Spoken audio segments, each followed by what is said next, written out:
When I was broke, I had rich habits. When I was broke, I had rich habits.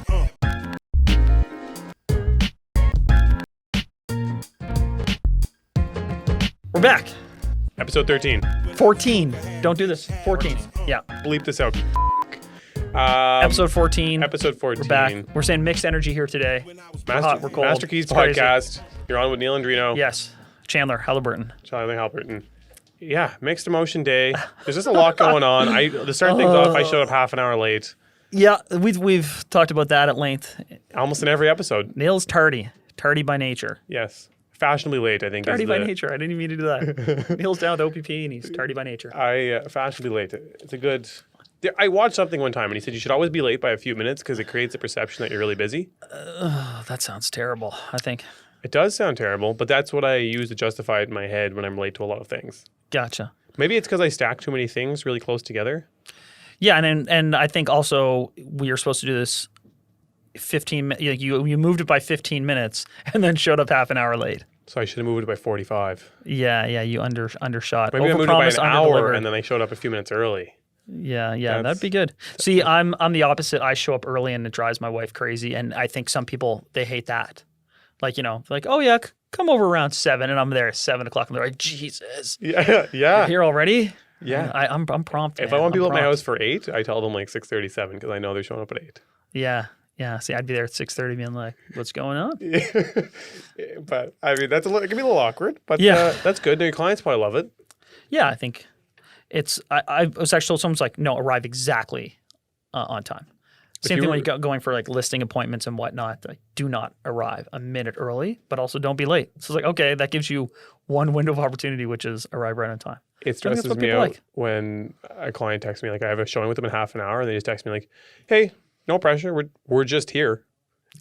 And I'm like, I'm in like the other side of the city, like absolutely hauling ass. Neal's like, new phone, who dis? Yeah, and I'm like, I'm hopping on the highway, like doing like $140, like, let's get to this appointment. And they're like, yeah, we're already here. And I'm like, well, I mean, like, it depends if they're early. If they're early, they can be like, yeah, that's great. I'll see you when I get there. I'll see you at 3 o'clock on the dot, like we booked. Yeah. Now, I did notice when you pulled in, there was a nice big rumbling noise. Like, what are you driving? I have it's a regular, it's a Mercedes. Why do you have the child muffler on there? That's the Mercedes muffler. Oh, really? Yes. You got a hole in your Mercedes muffler, I think. No, it's an AMG. So it's designed to be very fast and very loud. Oh, that's right. You can go take it on the racetracks, can't you? I could technically take it on a racetrack, and I could also then haul 4 people in it or 5 people in it, technically in comfort. I don't call it comfortable, but anyways, it's a cool car for me. It's a little obnoxious, and I do usually wait for my clients to close the doors in their cars before I start it, which is embarrassing, which is very embarrassing. And there is also a button that I can turn the exhaust down. Right. So you just don't want to press that button. I typically turn it up.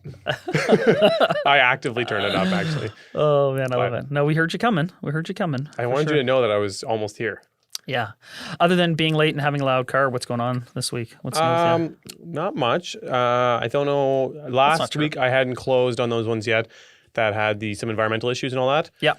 Bought them all. We actually closed the environmental file because the seller found his Enviro report, and so I got NSC he's like, happy. What, this whole thing? Yeah, which he neglected to bring up for like 6 months. In fairness. I didn't request it. Yeah, there it is. There it is, folks. I didn't request it, but then when I did, adamantly said did not have it. Okay. And for weeks, I had to bitch and fight. And then when I was like, all right, I'm not going to close because I can't close. Like, this thing's got title issues. Like, my lawyer's like, I can't close this thing with Enviro issues on the title. And then the next day, kaboom, there it is on the desk. And Weird. NS Environment, I'll give it to them. They were fast as anything. They reviewed it, agreed that it was all good. Literally within like 6 hours, we had a letter from them saying files closed and compiled. I wonder if he misunderstood what we were looking for.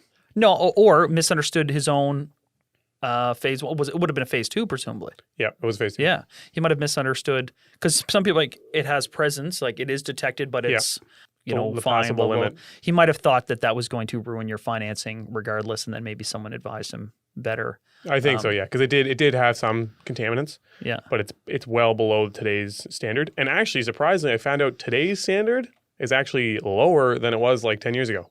or I guess higher. So you can have more stuff in your soil today than you could 10 years ago. Because in my head, I was thinking like, I was talking to this environment guy. I was like, let me guess, like that It's way stricter now than it environment was. Yeah, from that one that you just passed with, it's going to be way more strict. He's like, surprisingly, they increased the parts per million that you're allowed to have in the soil because it was at an almost unachievable level where people were spending like 300 grand just like re-cleaning the same dirt 15 times. Yeah, people in other areas of the country or wherever may not understand this, but we love us some oil out here. All of our properpies in a greasy old steel tank. Oh my gosh. Everyone that comes here from other areas like, what is this giant tank here? It's like, oh, it's filled with oil. Yeah, it's rusting and it's in your backyard, but that's what it is. And they're more used to natural gas or different forms of electric or whatever, but people are blown away when they see all the oil here. And I think that's probably why the Department of Environment started to relax some of these things, because you were getting to these issues around all these development sites, especially in the core, where you dig down, like you're hitting oil. It doesn't matter if you've never had oil there for 30 years because it could come from your neighbor or this property or down the way or, you wouldn't get anything done. To double down, not only were they in these steel rusting tanks, they thought it was even better 60 years ago to put them underground. Oh, yeah. They're like, bury it. So you can't monitor this thing at all. Yeah. You're just kind of guessing and hoping. Man. Like new gas stations now, they use composite tanks, which makes sense. Yeah. But then they were just putting steel tanks full of oil underground. So they're constantly wet. Yeah. Even when you think of like the threaded, like have you ever seen an oil tank in the threaded line of your stack pipe and your fill pipe? Yeah. It's usually like a black cast iron or something like dripping. that. Yeah, it's dripping because the threads or what have you. That's just like dripping underground. And no one's the wiser until Neal buys it years later. And then it's all my fault. Yeah. So that's good. I'm glad you got those closed. That. And then, I mean, if you're watching, this was an award that I had behind my chair this week, made of glass. And I bumped my chair on the shelf and it shattered over me. Aww, so that's poor guy. That's my sad moment. The happy moment was closing. The sad moment follows with shattered awards and hopes and dreams. I actually just moved a bunch of those because we're changing offices with Remax, right? So I had saw to pack that. up a box of awards and put them outside my office and just like hope someone moves them to the new office. I think that's going to happen. I was like, I need this moved at the new office. So hopefully they get those down there. But yeah. Good. Cool, man. Good. So what did you get done this week? Well, it was Canadian Thanksgiving here, so I was away in yes. Cape Breton with the family, which was great. Working on a couple deals remotely, continuing through that purchase and the refinance and all that. I had a really good meeting with another seller who I think we've got the understanding of a deal whenever he's ready to pull the trigger on it, which is good. Just for you personally? Yeah. Another 12 units. 2 unit? Oh, okay. I don't know if you misspoke or that's just Sorry. Hi. 12 unit in a really, really, really good location. And then a couple meetings with the builder for my project on Portland Street. That's Lindsay Construction. Just getting down to brass tacks, finalizing floor plans. I'm going to start picking out fixtures here soon, putting all the things out to bid now, looking to start moving dirt early new year, January or February, to move some dirt around. Ooh. Guess how much the building permit is? Let me say 100 grand. You would be wrong. You'd be low. So this was one thing that when we talked about this, like how much my water permit cost, and I think it was like $90,000. It was $1,500 per unit, which was actually going up quite a bit shortly thereafter. The building permit's going to be around 180. 180. Just Water permit? the water was the one that was, I think, 90,000. So I already paid the water permit. Now I have to pay the actual building permit. So 300,000 in permits, Yeah. and you haven't moved a piece of dirt. No, this is just for the permission to move said dirt and to one day connect to water. And then the documentation you had to provide to get those permits, Oh, gosh. another 100 grand? I mean, I'm well over 100 in soft costs getting to here, engineering, architecture, all that sort of stuff. So we're looking at $500,000 to move some dirt. Yeah. Which is perfectly fine. Like I don't mind paying people for their knowledge and their drawings and these things. To have it just go straight to the municipality or Halifax Water, which isn't the municipality, but kind of is. It's like, damn.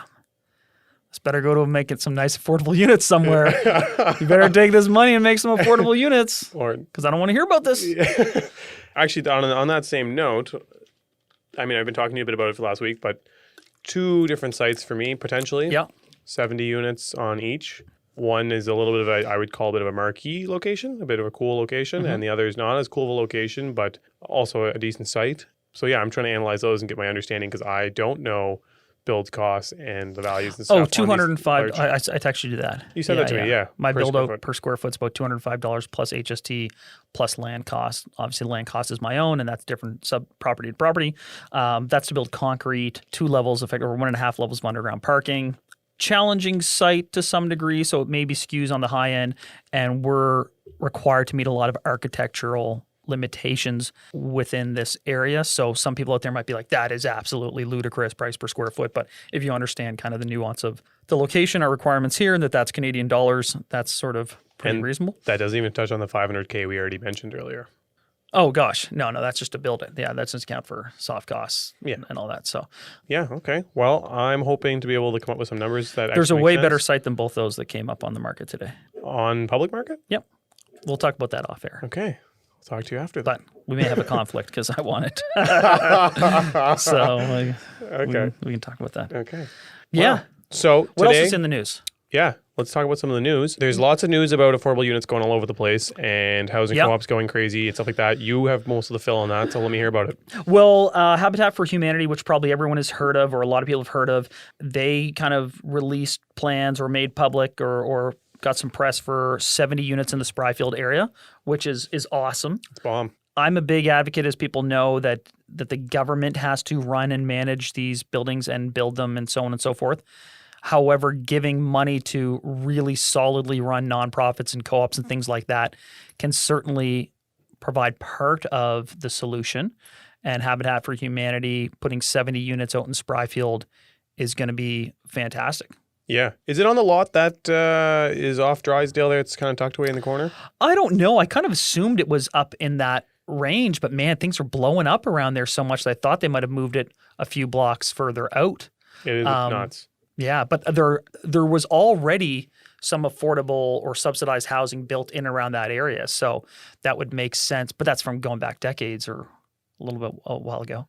The reason I brought that lot up too is I know the way it worked is that lot is abutting basically behind 2 streets. So one street is a low-rise residential, like single families, townhouses. The other street is like low-rise multi-units, like 10, 12, 15 unit buildings.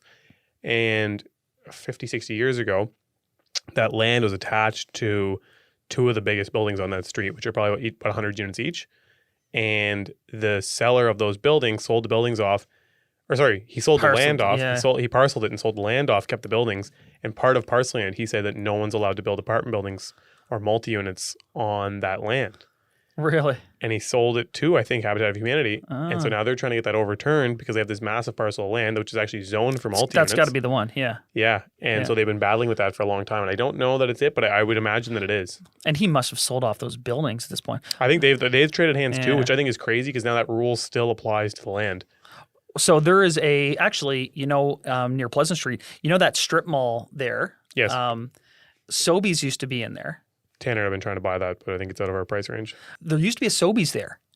And when Sobeys up and left and opened Russell Lake, one of their stipulations, or maybe they still own them, I don't know. There's like a stipulation there that there can be no grocer in that area.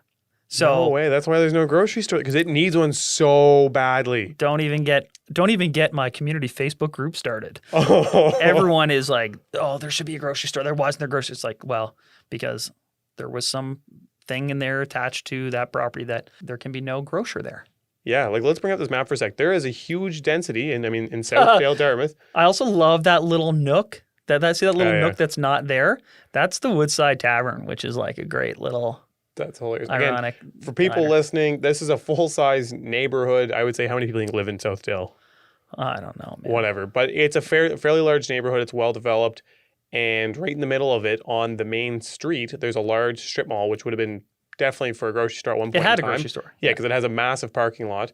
Today, it's just a bunch of random little shops. The U-Hauls is there now, and then that's the Woodside Tavern. Shout out But to this the Woodside neighborhood Tavern. has no proximity. And this is also close to downtown Dartmouth, which is Yeah, like a lot of people are going to look at this like, oh, this is like generic urban sprawl. You've seen this everywhere. It's like, no, you continue down this road and it's like the core of downtown. yeah. It's so bad. It's crazy because even Eastern Passage and Woodside, the neighborhoods that are just past us on the other side of the highway, they also have nothing. Yeah. But it's crazy how these like they allow someone privately to just be like, yeah, I'll sell this, but I'm going to put some crazy covenant and rule on it, and then it just holds for the test of time. Like that part blows my mind. I mean, if I was probably the one making the rule, I'd be like, yeah, this makes sense. Yeah. But right now, from this standpoint, I'm like, this is insanity. Yeah, it's weird that you can attach things that supersede like bylaws and planning rules. It seems like that wouldn't hold up push come to shove, and then it's also like who would fight it. So well, if that person's then sold those properties multiple times, it's up to the new owners, and I would just approach the new owners and be like, hey, can we knock this off? Like, what do I got to pay you to get rid of this thing? Which is probably what the other owners are waiting on. Yeah. Well, good news is I bought a house right around the corner from the strip mall. I'm going to start selling groceries out of it. There we go. So, Neal's Convenience. Neal's Convenience. We got your lawn mowing. We got your used cars. We got your late real estate advice. 30 minutes Time behind. to start selling bananas. Yep. There's always money in the banana stand. Yeah. You've heard me say it before. I will say it again. Squeeze that lemon. What else? So then there's another group. So interestingly, that's what Habitat for Humanity has got coming down the pipeline in Spryfield area, which is great. And then there was a co-op in Moncton that was having difficulty because they sort of said, as a co-op, they don't qualify for the same financing as, say, a REIT or just a big corporation or even a private individual. And they're having trouble because they're out there competing in a hot market where even if they want to go out there and get new product, to try to get it financed in a timely fashion is very, very, very difficult. A lot of these organizations don't work off financing. They work off like cash, basically. So some of these things, when the government's throwing all this money around, you hope that it reaches these organizations quickly, and they don't have to go through the same development and planning and financing process that the rest of us go through, because at least we're doing that as private individuals for profit. Some of these nonprofits and co-ops and things like that, they should be fast-tracked in some way, shape, or form. But they're still going to have the challenge of going out there and bidding against people for this land that other people are like, no, I want to pay full freight for that land. Oh, yeah. So they're going to have their hands. And landing contractors.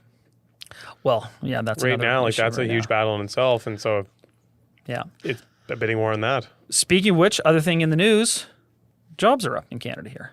Yeah. Yeah, 157,000 new jobs were created in September. I don't actually like the wording of that, new jobs were created. It's more like old jobs were recovered. I think that's what a lot of it is, because this now puts our total job count at the same or even above slightly perhaps, or the same as pre-pandemic levels. So I guess the issue there, though, is that while the job numbers are back, the hours aren't necessarily what they were. Yeah, I was going to say, I think the employment rate is they're saying coming back to what it was pre-pandemic exactly. September versus September, though, I heard for Nova Scotia at least, was not quite as exciting as they were hoping, which I found very odd. We weren't down as much as the rest of the country, though. We also, yeah, that's true. We also, exactly. So our recovery would be a little bit less in comparison because it's not as deflated. But like I know here, like everyone is hunting for people for everything. I was going to go down this road, and where I've noticed it is the food and beverage industry. Oh, restaurants are shut down because they don't have people. Man, my wife and I, we kind of have this standing date every Wednesday. We go to lunch. Mm-hmm. And normally we have a nice selection. We're fortunate here, man. There's some great food. If you're a food person looking to spend time in the East Coast, Halifax has some phenomenal ton of options. Yeah, man. It's great. We're spoiled here. Normally. Right now, man, I can't get lunch anywhere. They're all closed for lunch. Yeah. And the issue is staffing. I couldn't believe it, man. I was blown away. We normally have, 12 places that we kind of rotate through, and most of them were closed for lunch. And this is on a Wednesday. Yeah. Not a holiday, not anything. Closed for lunch because they don't have staffing. And when we were in Cape Breton, Cape Breton's always hit or miss because it's a tourist type place where we were. Yeah. And a lot of places were closed. I'm like, okay, they must be winding down the tour season. And I asked some people, and they're like, no, we just have no one to work. They can't, yeah. Well, and it's like the lodges around the province. There's a few, what's the big lodge that was recently purchased by a developer in town? I think Bank Group purchased a... Yeah, I know which one you mean. I can't think of it. I can't remember the name of it either right off the top of my head, but they purchased the lodge, and they cannot find people. They renovated the whole place. They're getting the bookings, and now he's doing moving incentives and like relocation incentives for people to come work there, and the pays are way up. And anyone in these resorts, same thing with Cape Breton, everywhere I went, signs looking for people. And then same in town, it's looking for people. But then on the flip side, I hear people being like, there's no jobs. Yeah, and I think some people would say, well, pay a living wage and all this, pay $20 plus an hour, and then you may get those employees. I don't know how you feel about that, Neal. I agree with increasing the wages to where they need to be. I mean, this is proof of concept. It's like Amazon came here. They tried to hire 300 people at $15 an hour. They got 3 people. So now they've increased the minimum wage at Amazon to $17 or $18 an hour, and they're filling the positions. So I totally agree with that that's necessary to do. These blanket ideas of like, okay, minimum wage just needs to be this amount of money. I don't think that's really the way of doing it, because at the end of the day, you can put that into place. All it's going to happen is the bottom line for expense, like to pay for stuff there, is just going to go up. Like everyone's like, oh, like, okay, so I increase minimum wage to $20. Like, we're winning. Woo. Like, not really. Just everything that you sell at your store now is going to be 10% more expensive. Yeah. It's amazing how people don't understand inflation. It always comes like, you don't understand inflation, do you? Wage is a cost input, and then the prices go up. And then that's not saying we can do a whole episode on what wage ramifications are, and I think that'd be a great idea to talk to someone about that and bring them in. So we're not going to go in there, and I do think that you need to pay people more, and you need to incentivize them to come to work. But circling back to one of the things about this job recovery, this employment recovery, is that we're now ahead of schedule, right? Like people thought this was going to take a little bit longer. So when you talk about, job recovery being good, economic indicators being strong, what does that tell you? I'm putting you on the spot. You are putting me on the spot. Like, what do you mean by what's going up? Rates are going up. Oh, yeah, Rates are going up. Yeah. Like it's To combat this. totally. So, and the Bank of Canada came out and said, no, we're not going to touch rates until the second half of next year. Yeah. But man, like rates are low. And if this was any other circumstance, I think the CPI index was up 4%. I saw that somewhere. Yeah. The goal is 2% a year, right? So the consumer price index essentially, really lay terms, measures inflation. It's 4% more expensive to buy stuff now than it was last year. And what they often do when you have all this inflation, because they just printed all of this money. And there's this little in some of the articles, they have this 2-line summary. It's like, oh, and there might be some long-term ramifications of all the money we just spent, and it could lead to financial crisis or some sort of debt payment problems with our federal government if, of course, the economy slows down. But in the meantime, we did ride out what was a pretty dangerous situation, and we shortened it. Like, I think when they compared this to, say, the Great Depression, the job recovery was something like 3 times as quick. So we spent the money and we got righted the ship a little bit here. But man, that consumer price index, all that new printed money, we're talking about not having people for certain jobs. That's all inflation, which typically means interest rates increase. Almost always. And I think it's going to be big here because our rates are just so low. Yeah. And our debt ratios are poor. Even when you look like internationally, a lot of people in Canada are heavily in debt in comparison to some other places. Yeah. And I mean, that's, again, even if you look at our real estate in general compared to a lot of places is more expensive than others. And so that forces people into a lot more debt usually. Also, our dollar necessarily isn't the strongest thing. So a lot of items are more expensive on a relative basis, whether it's a vehicle or something like that. Yep. Which forces we also have people a into very lot of spread debt. out population, and that increases the cost per individual to do a lot of things. Yeah. So I think on the housing side of things, I think they'll have an impact on how quickly things continue to pace forward with single families. On the rental side, I foresee still a lot of strength, at least locally, just because, again, the vacancy issues and, you know what I mean? So I think those will still keep trucking along, but people make it a little bit more selective. It's definitely not going to bring rents down. No. I mean, I don't think, obviously, as someone who's looking to build and take on debt, I worry about rising interest rates, but I don't think it's going to be hugely impactful for secured debt. It's always the unsecured debt and stuff that you worry a little bit about. So anyway, that's what's in the news. Some job recovery, some varying housing initiatives coming through the pipe and either sounding promising or facing some struggles with the hot market. I do still think that the government needs to get more engaged, but it's nice to see some co-ops and nonprofits finding a way to supply housing. I think that's going to be really promising, and they'll be built in 2 years. So, hey, this is why they should have started some of this stuff 10 years ago, but here we are. It's good. As long as there's a bunch of them in the pipeline now, yeah, it'll start to catch up eventually. Better late than never. Exactly. Changing now to our topic of the day. What are we going to talk about today? Today we're talking about goal setting. Yeah, this is really general, and it's a lot of people have given us this feedback, I think, directly with text messages and just with some conversation that there's people who are asking about I think the idea is more so like, again, it's along the idea of growth and how do you get to where maybe you're at or where I'm at in a certain amount of time, and kind of how you get into that mindset and kind of progressing through that. And so a lot of people have asked us a lot of different questions. And this is just one item that I think we both agree is very important in growing, whether it's your business or your personal life, really anything you do. Goal setting is really important. And I think a lot of people have heard that before because there's a lot of seminars on it. There's a lot of different products and items. It's like everything's been turned into a commodity of some sort. And so there's Totally. vision Let's package boards. this goal setting. Exactly. Someone's goal was to sell a lot of goal setting programs. Exactly. And so there's a lot of that. But yeah, so I think we probably have a little bit of a different take on it slightly. So we can probably each maybe discuss what we think we do personally. Yeah, because you and I aren't goal setters in the traditional sense. Like, we don't put the vision board up there, or maybe you do. No, there's not a Neal vision board. No, I would love to see that vision board. How cringeworthy would that vision board be? I'm just teasing. Yeah. So and even in what we do, like, do you do unit count specific, or do you do gross commissions or number of ends? Because obviously we have our selling business as well as our property management side of things. I'll break through my whole setup. So I have like goal setting for everything that I do. So as a whole human being on a business front and a monetary front, I have goal setting based on purely literally dollar values. So I have dollar values that I want to achieve by certain years and ages. And then associated with those dollar values, I also have, I guess, rewards for achieving those dollar values that I'm going to get myself. Oh, okay. I like this. And it's very shallow, but it is what it is. And then as a real estate agent, I have GCI, so gross commission income. I use that as my goal setting. I don't use ends for the simple fact that you can do one end and make $100,000, or you could do 50 ends and make 10 grand. Yeah. And so for me, I never really cared how many I was doing. I'm actually more interested in less ends, more money. Yeah. How high can I get my GCI and how low can I get my ends? And so that one, I've never done ends. But yeah, so I have a GCI. So every year that I've been in, I've always set a number that I want to go after. GCI's gross commissions earn income? Income. Gross, yeah. And then for the other businesses, I've also set targets of like year-to-date revenues, or in the rental game, I have basically unit counts that I want to achieve.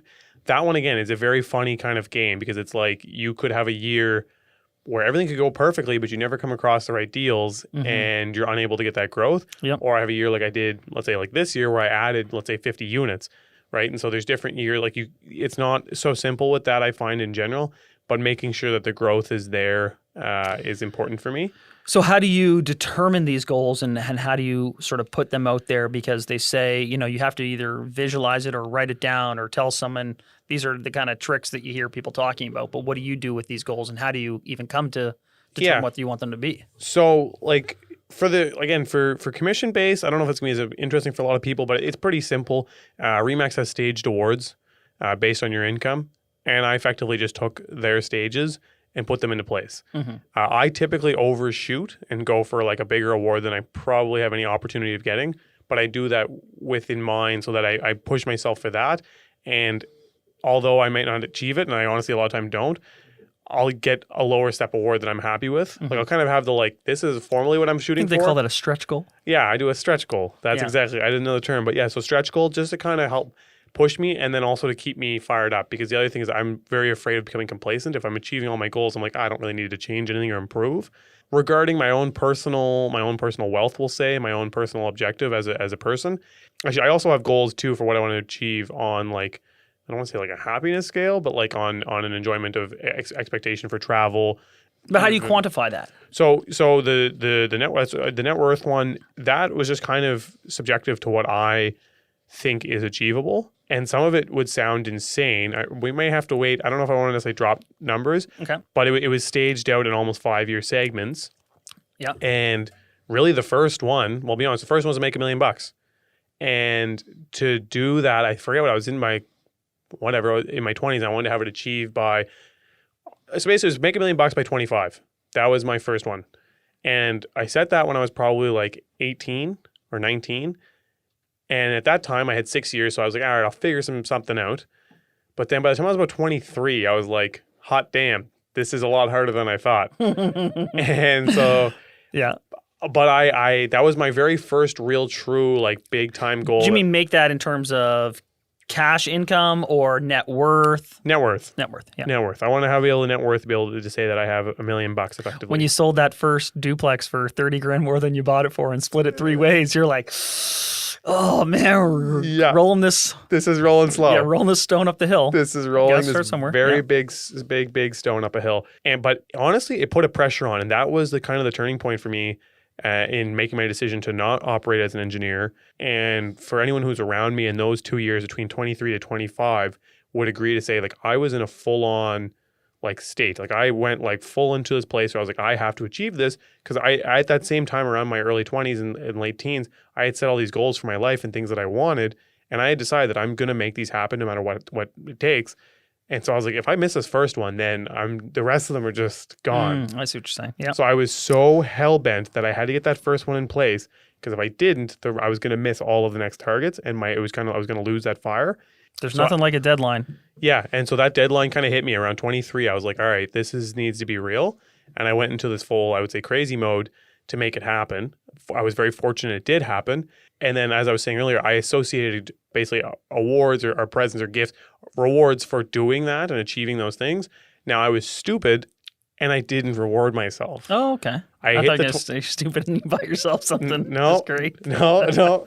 But I had a certain thing that I wanted to purchase for myself when I hit 25. It's a car. Yeah. It's a certain type of car. And I didn't do that. And at first I didn't really care. And then after literally I turned 26.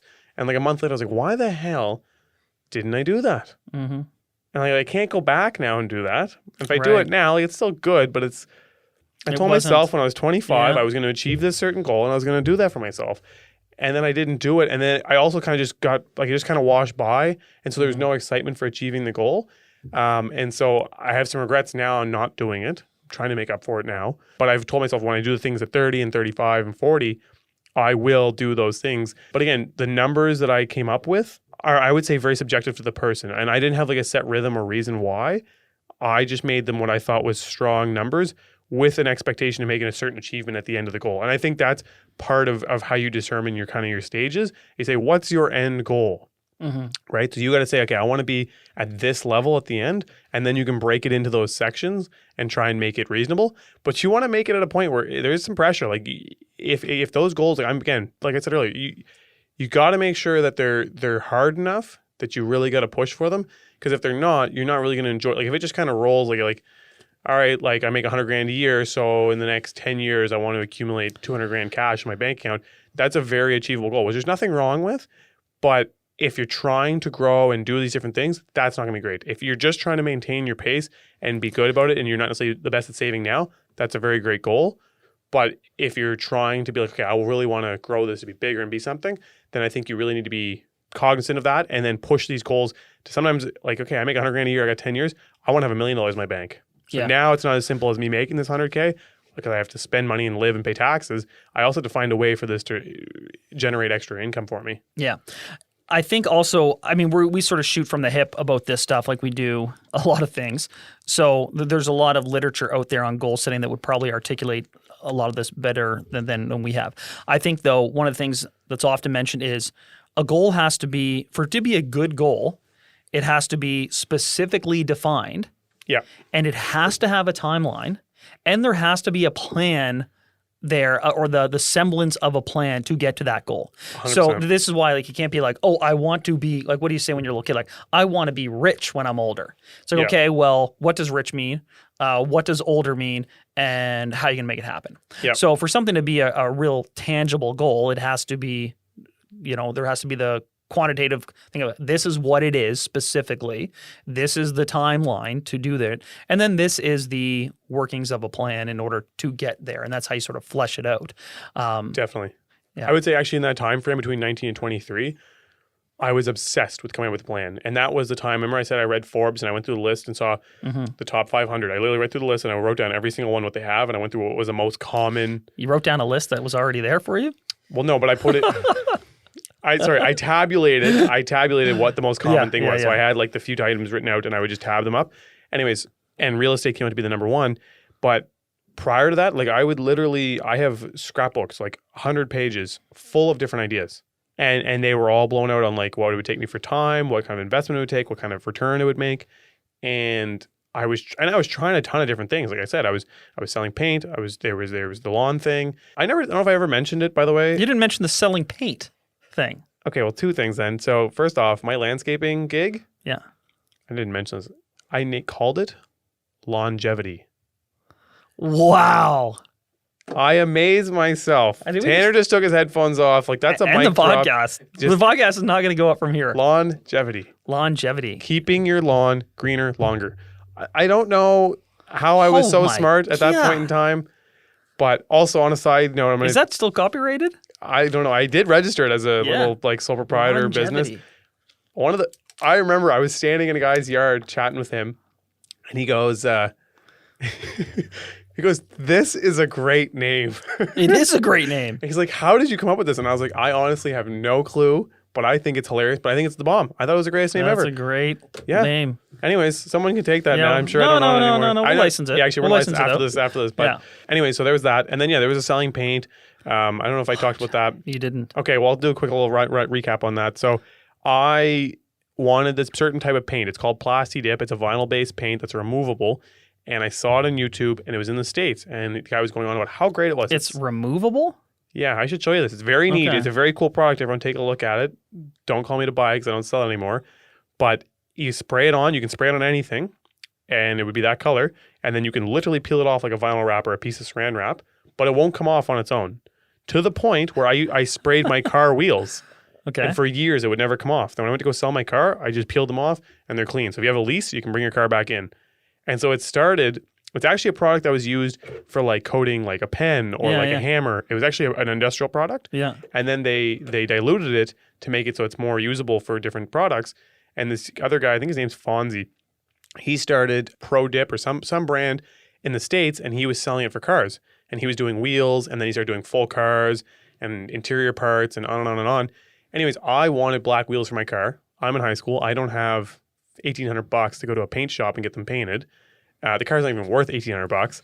Yeah. And so I see this on YouTube. This guy can put it on there, and you can remove it. And so my parents are involved in my first cars, so I'm like, I can't really do too much stuff, otherwise they're going to shoot me.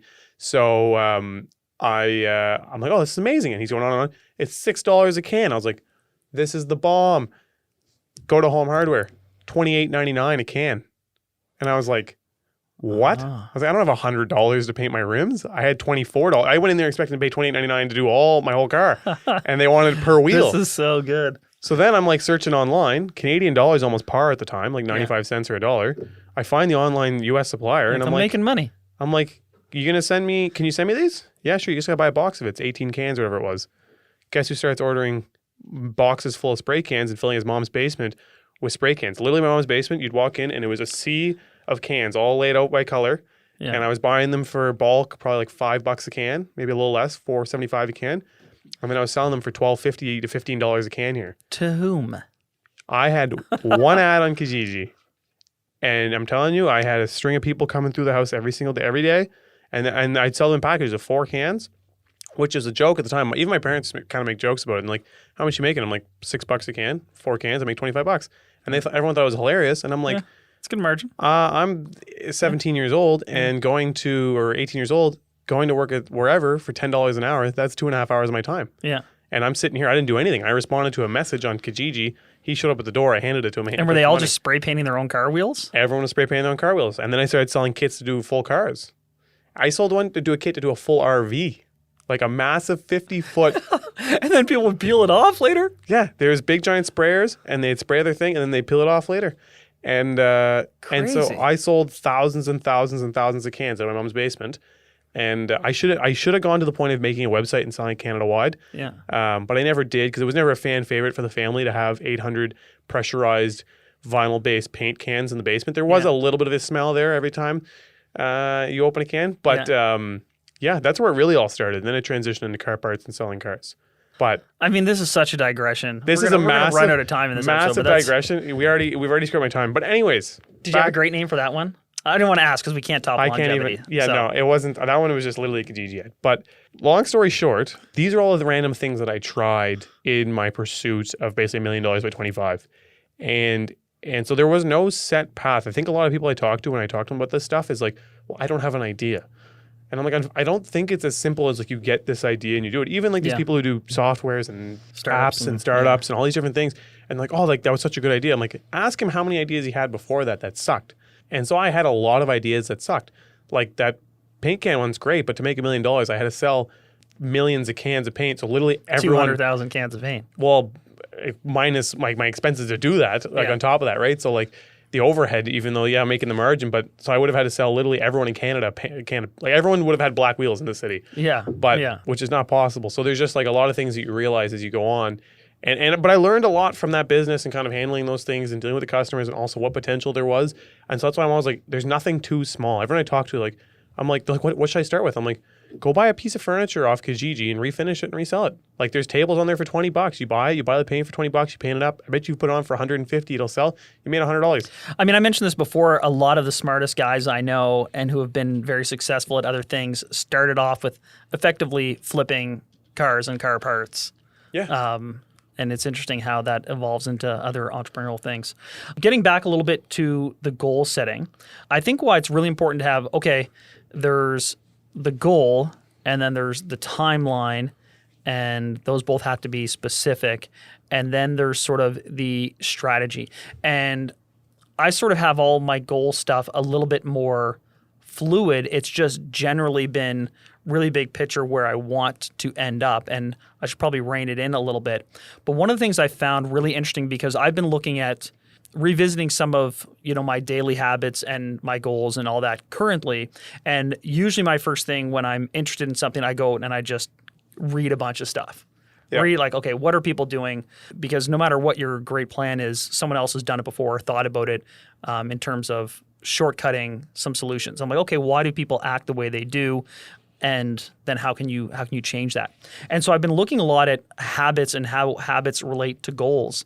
And I found it really interesting that the goal shouldn't necessarily be the thing. Like you should have this idea of the thing, but the goal should really become the person who achieves, like the type of person who achieves that goal. I like that, yeah. That's the thing that I keep coming back to is really interesting. It's one thing to say, I want to make $1 million by 25. Yep.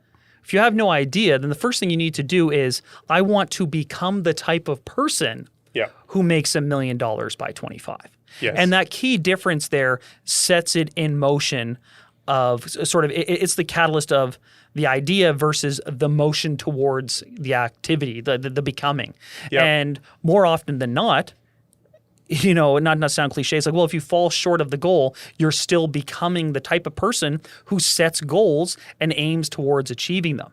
Yes. And I think that's such an important differentiation, and it's so powerful to be like, okay, I want to become the type of person who does these things.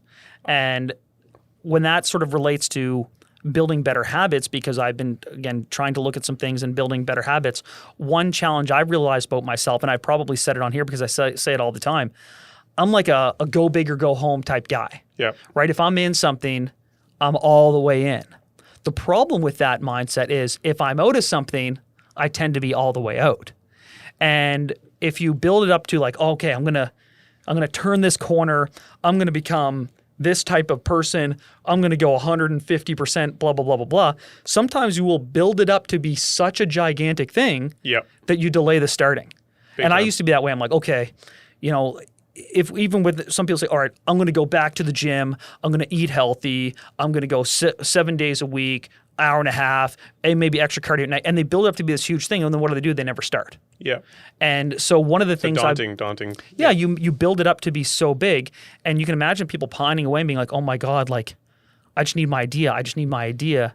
It's like, no, start first with becoming the type of person who comes up with these ideas. Yeah. Which is putting yourself in certain scenarios, surrounding yourself with certain people, educating yourself in these things. Yeah. Become the type of person who reaches these goals, and then the goals will take care of themselves. Yeah, it's funny you say that. I that's a really smart thing. I am like 100% on board with that.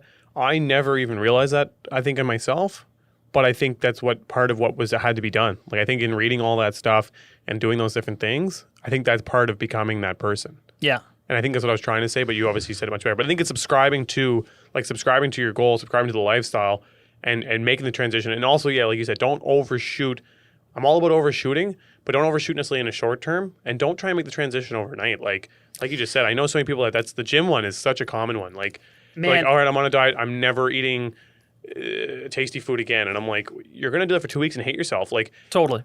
if you're eating tasty food 3 days a week right now, then let's scroll that back to 2 and then do that for a while. Get very comfortable with that. And then scroll back to 1. It's just like if you go to the gym, you can't just expect to be like, all right, I'm going to bench 400 plates and lift the whole house. Yeah. You're going to lose. On the first day. You're going to work up to that. Yeah. And I think, again, my challenge is as someone who is like, no, I got to turn the switch.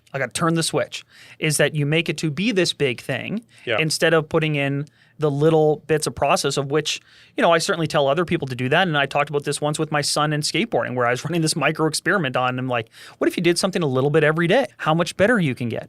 And so as I mentioned, one of the things. Listen to this and come back and be like, no, like he can really friggin' skateboard, man. The kid can shred. One of the things, like a book that I just finished reading over the holidays, and I had never heard of it before. I just kind of came across it. And since then, everyone's been like, oh yeah, that's a great book. And it's called Atomic Habits, I think by James Clear. Okay. It's certainly worth a read if anyone's listening to this. Check it out. It's called Atomic Habits. I'm not, I don't get any money for it. I'll say, James, if you do want to kick us back $10. But one of the interesting things, it's changed how I've looked at some of these things, that incremental progress kind of has a compounding effect, which is what we all know and it's what we tell other people. But it was important to me because I am such a binary thinker that, I sometimes am hard on myself if I don't do a full pivot. Even when we've talked about what changes I want to make in my work balances, not between work and personal, but between different streams of income. Yeah. And I'm thinking, I got to cut it back. I got to hack 1 to 50% so I can go over here. So maybe that's not the truth. Maybe there is a gradual process. But a couple of the interesting anecdotes. This is the first one. If I gave you $1, would you say that you're rich? No. No. If I gave you another $1, no. If I gave you another $1 and another $1 and another $1 and another $1, continually by giving you a bunch of dollars over time, at some point, you would be rich. Yes. So the $1 doesn't make someone rich, but then at a certain point, $1 does make someone rich. Right? There is that tipping point. It's the same thing with 1% improvements on things. Do you understand what I'm saying? 100%. Yeah. So you may think I'm only making a 1% improvement each time, but at a certain point, that adds up to be a lot.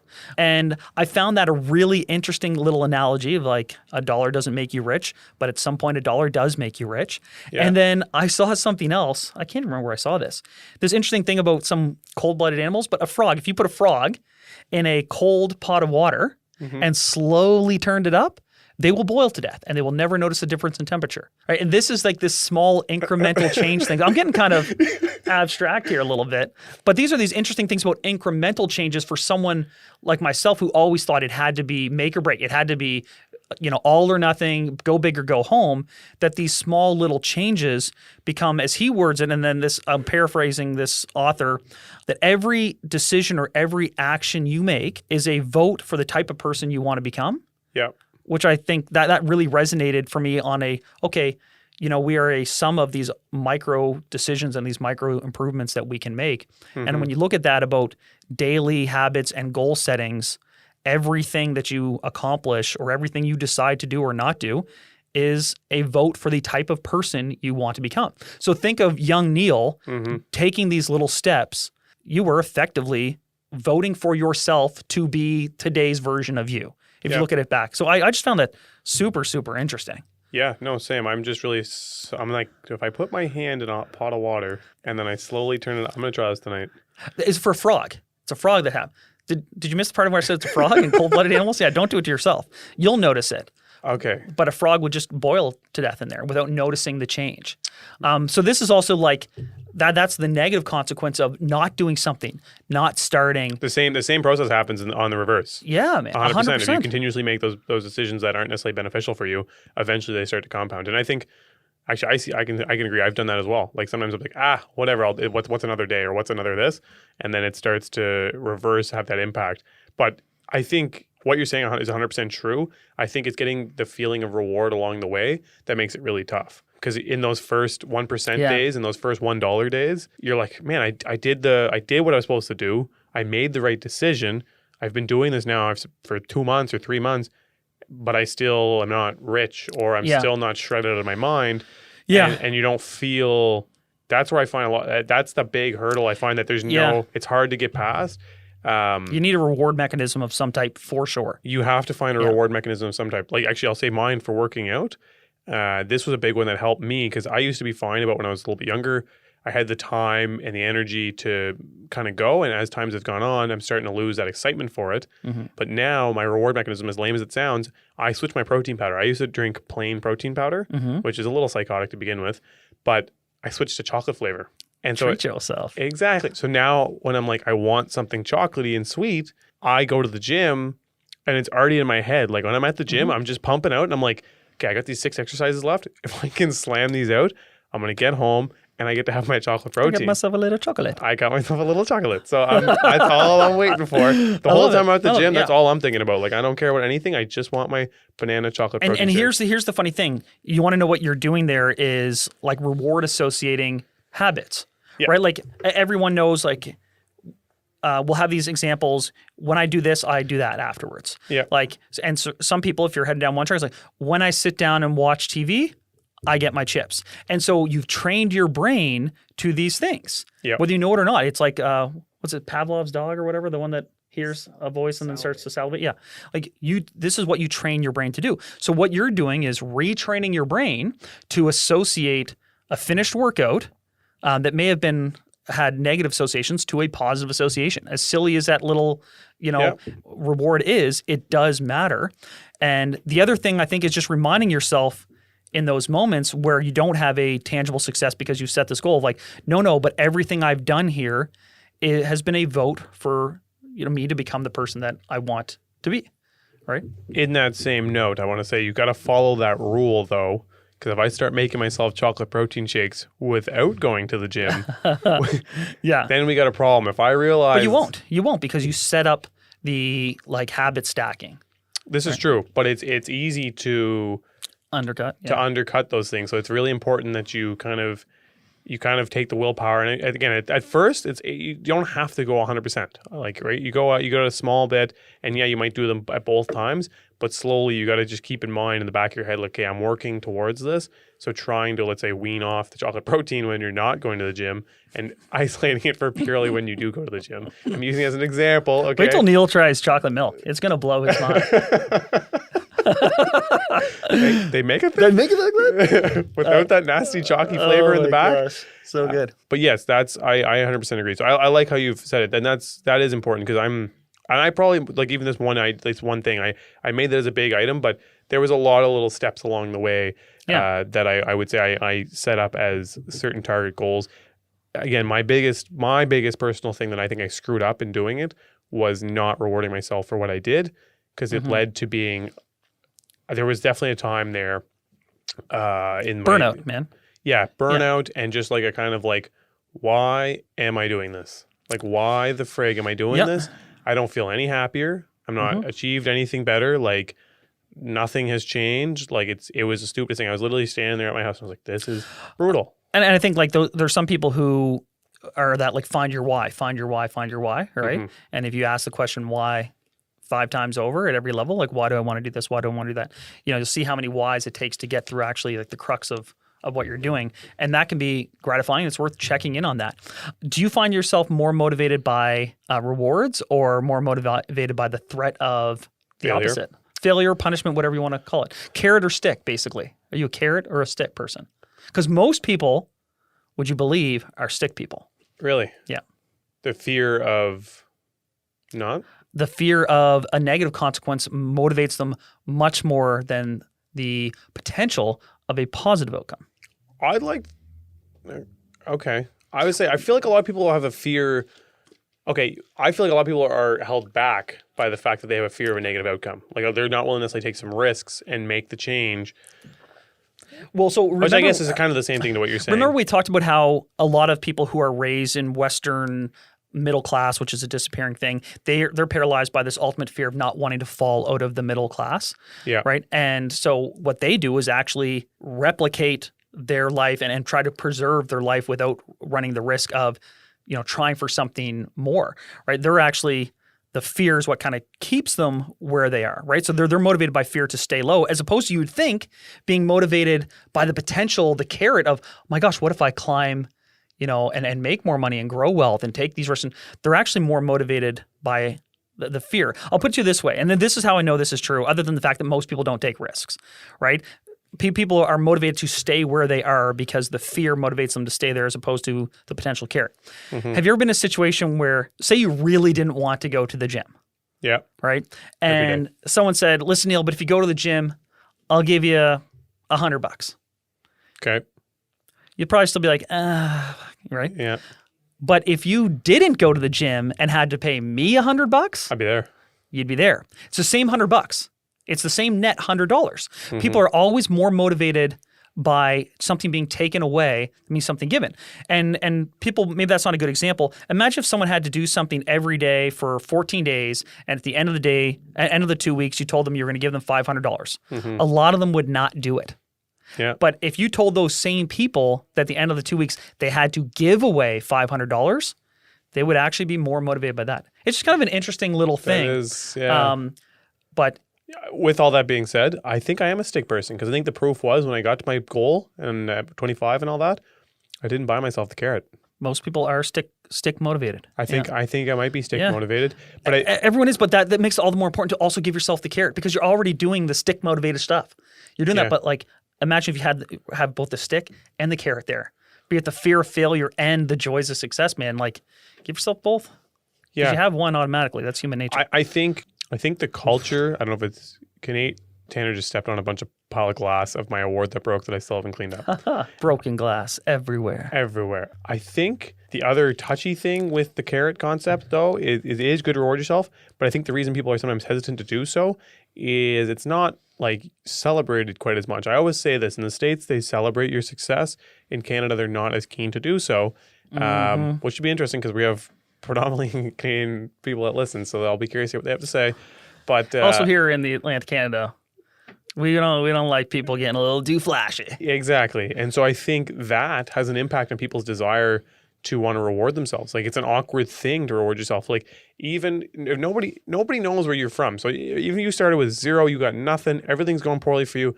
You busted your butt for 5 years and you went out and bought yourself like a Hermes suit or a bag or something, right? So clearly people know what it is because it's got the big H on it. Have you seen what I wear to these things? Yeah. So Chandler's gonna go out and buy the nicest Hermes. I just show up here in my hoodie. This is like the first time I haven't worn a hoodie, I think, to the show. Look at the guy. Like Good news is belt they make 6 sweaters. Oh, so that's we got true, man. you There's covered. some crazy Gucci cardigans. Woo! Okay, so Anyway. Chandler busts his butt, buys himself the Gucci cardigan, and he's out on his lunch date, and somebody's like, who do you think you are? Like This guy. Oh yeah, this guy. Like this guy. Oh my God, imagine Mr. Top Agent coming around in his Gucci cardigan, thinking he's all that in a bag of chips, and you're like, come on, like I don't see why I'm unable to do that, and I think that's again, I think it's very perpetuated here locally. It's also across Canada, and in general. And I understand some of the background to it, but I think that's also part of the reason people are afraid even to reward themselves sometimes. Yeah, because it's so frowned upon. Like it's almost become, even in general with goal setting. Like once you start to achieve things, you're gonna find the people around you aren't as stoked as you might think. When you're not doing it, everyone's like, "Oh, sweet, dude, you're gonna start this business. It's gonna be sweet." And then when your business is sweet, nobody's going to be happy for you. Not nobody, but a lot of people are not going to be happy for you. No comment. You know, well, no, seriously. You know what I mean? And I'm not necessarily saying this from a place for my own stuff, but when I became a realtor, everyone thought it was the funniest thing ever, and everyone was subscribing to the idea of like, oh, like, haha, Neal's becoming a realtor, and like the commenting on my stuff, and everyone's pumped and whatever, and everyone wanted to talk about it. But then as the business took off, then they're a little bit more like, oh, like what the hell? Like screw that guy, because like then it's not as, you know what I mean? Yeah. They don't. That's true. So I think there's a lot of awkwardness that I think that's another part of the thing that people face when they're trying to get these goals. It's like not everyone's stoked, even if you're going to get like ripped at the gym, like not everyone's pumped that you're now super fit. Some people think things are finite and happiness and wealth and success are finite. Meaning if I have it, that means you have less of it. Yeah. Some people, that's just the way their mind thinks. It's not the way that successful people think. Yeah. So again, it all becomes about surrounding yourself with the right people, surrounding yourself with a support system, culturally, environmentally, that wants you to succeed. Because I'm telling you, the most successful people I know, they're sharers. They're not takers. They're not hoarders. Yeah. They are sharers. So and part of the goal is like, all right, if I want to become this thing that I'm over here, part of what I would do every single day is find like-minded people and help me become the person who achieves that goal. The goal will come if I become the type of person who meets those goals. If you become the type of person who gets up and runs every morning, then you will run a marathon. But if you wake up and say, my goal is to run a marathon, and I have no plan, it's like, no, you first need to become a runner. Yeah. Right? And you can even break that down and be like, all right, I'm first going to become the type of person that respects myself enough to care about my health. And then I'm going to become a runner. And then, so it's all about building the person you want to be, and the goals will take care of themselves. But if you surround yourself with people who think the same way and want to celebrate your successes with you. So important. So important, man. So important. Yeah, exactly. If you're surrounding people that don't want to run in the morning and all your friends are being like, nah, don't run, come to brunch. Yeah. Then not only are you having let's not hate on brunch. But brunch is pretty awesome. But then you're not only having to make the decision of like, I have to go running, which I don't really want to do. Yeah. I'm additionally doubling down by losing the social interaction that I was also looking forward to doing. Mm-hmm. Right. Yep. So it's sometimes it's, you got to watch out with picking and choosing. Yeah. We're running out of time. Man, one last thing, just because like I was curious to your thoughts on this, and I just think it's a good place to leave it, because if we want to talk about, okay, there's goal settings, but we also need to celebrate our successes and be happy where we are. Yeah. You can be happy where you are while also wanting to have more. Yeah. I thought about this whole thing, like, okay, how does this apply to me, and how am I going to internalize this and put this into my everyday life? Mm-hmm. And I now have this question that I'm going to start asking myself when I do business decisions. Does this make me more of what I am, or does this make me more of what I want to become? I like that. Right? Because even if it just makes me more of what I am, that's not necessarily bad, but I think I should realize and recognize that that is a lateral, stay where I am thing, or does it make me more of what I want to become, right? And I'm really excited about that question. It's what I'm going to ask myself on a lot of things moving forward. I like that. I like that. And I think I've told you before where I'm at. I'm in the very same thing. Anytime I make a decision now, I've made some mistakes before in purchasing some companies that I realized after the fact, although it was all exciting and I thought it was just part of the game, I realized they weren't part of my end mission and what I was wanting to do, what kind of time commitments I was involved in. Yours is a little bit, I think, more broad stroke to your entire life and is probably a little bit more applicable. But for me, again, I think very business, almost purely business, probably a little too much. But I always, when I'm now looking at stuff, I'm like, wait a second, what's my end goal? Mm-hmm. And how does this play into it? Totally. Right? And so does it make sense exactly with what I want to do? Is it moving me forward? But I would just say that some of those mistakes you went through, that you had, in the moment, they were you doing things that were making you more of who you wanted to be. Right? Even though they maybe didn't work out the best way, you were still becoming the type of person who takes risks, the type of person who thinks big, the type of person who tries to set up systems to bring in income. You were becoming the type of person you wanted to. So you were going through the process. It's just not a direct line. Yeah. But you were getting 1% better. Exactly. And exactly. That's a big thing. Richer. No, there's no regret. There's no regret on doing those things. And any of those things that you do, no matter what it is, will benefit you. Trying something new, trying to kind of step out of your comfort zone, learning something new, all of those things, studying the habits, all of that, whether it's like directly to your life, your money, your relationships, all those things, I'm a big, big advocate that those things will help you and benefit you. Like I said, it's the 1%, it's the $1 every day, and it'll pan out. Yeah. But awesome. Let's leave it at that. Yeah. Thanks everyone for listening. If you have some ideas on this or questions, I know we actually had a few questions we're going to address. We'll do it next time. Yep. But just anything you're thinking of, because I know a lot of people, it's there's a mental block on a lot of this. It's okay. So now I understand all the systems. I have all the people, and I'm still struggling to make that commitment. So if that's you, or you have a question relating to that, like let us know. We would love to kind of dissect it, give you our mindset. It's not necessarily the case for everyone, but again, it's what I think has worked for us for some of our stuff. Yeah, and hopefully some people have taken some things from this, like, okay, yeah, I've listened, I've heard these things. Now, what's going to be the impetus? What's going to be the catalyst or whatever to start action? And maybe this motivates. Yeah, yeah, and awesome. Like, comment, subscribe. I know it's super cliche, but we really actually do need it and want it and love it. Yeah. So please help us out, because now we're getting this thing rolling and we want to kind of take it a little bit bigger. So absolutely. Thanks for listening. See you next time. Woo! When I was broke, I had rich habits.